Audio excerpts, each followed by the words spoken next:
controversy, turmoil because of that. That's right. But she's the most powerful leader who has come out of this, more than Mrs. Clinton or Margaret Thatcher of yesteryear. Margaret Thatcher was a force in her own time, but Angela Merkel is, by the way, she's from East Germany.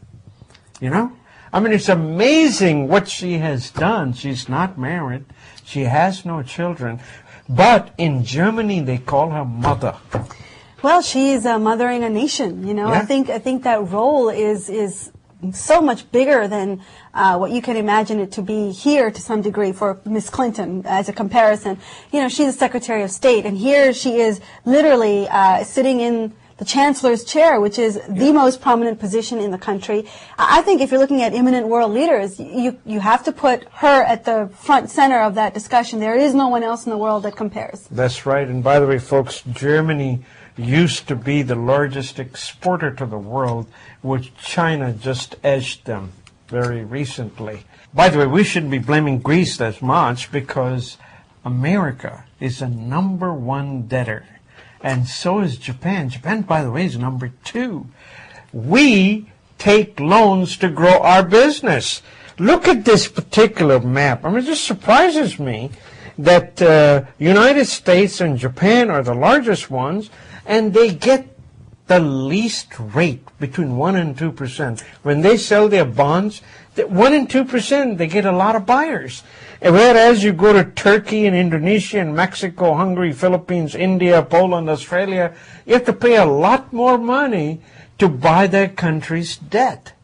How long is that going to last? That's what you need to ask. It's a real changing of the guard, right? I mean, Yeah. from the dollar falling, we talked about this last week, Yeah. and the euro really taking more of a global presence. You're knocking U.S. and Japan out of being global economies, replacing them with China and Germany, since it's the largest economy in Europe.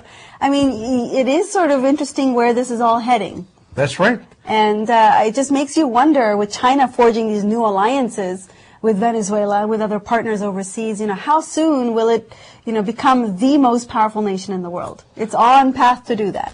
Yes, China will become one in our lifetime. Here's a funny story I found in Time magazine. If you watch the Super Bowl, no doubt some of us were watching just for the commercials because they're always very interesting. Generally. On Super Bowl Sunday. Generally, yes, they are. You know, and advertisers have a tough challenge in front of them. They have to sell their product in a very small amount of time and get your attention.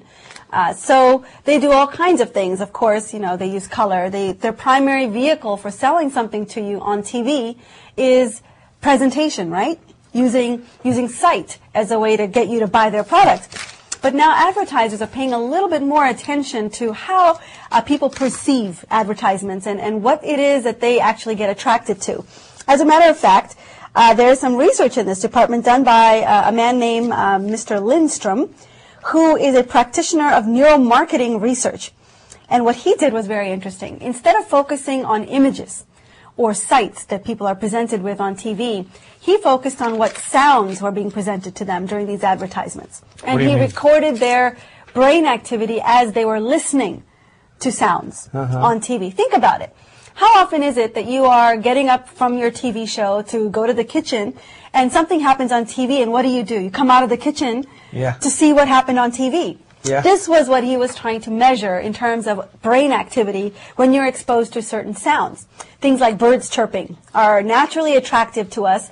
We get lured by those sounds when we hear them. So advertisers are becoming very smart about this. They're trying to incorporate those sounds into their commercials. So some of the ones that attract us, I just thought these were funny. Bird songs attract us. Cigarettes being lit attracts us. You know, the sign of the lighter. Sizzling food is a big one. There's a reason why your food commercials always feature sizzling steak, because it not only looks good, but it sounds good to us. ATM cash dispensing is a sound we recognize and we get attracted to.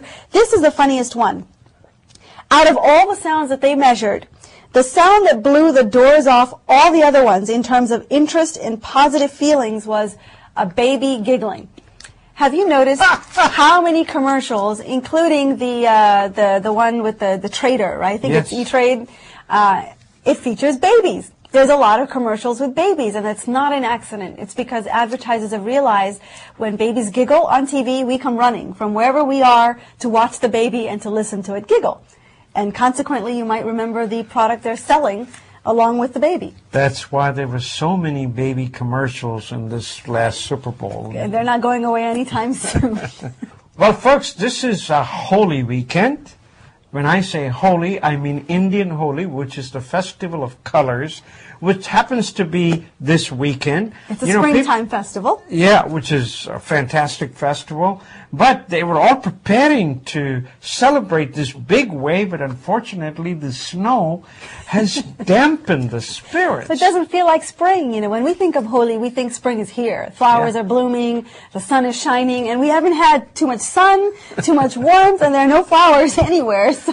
And we are not sure that the snow is gone out of our future yet, you know. But regardless, we wish you a very happy Holi from all of us here at Darshan. You have a wonderful week. Namaste. Namaste.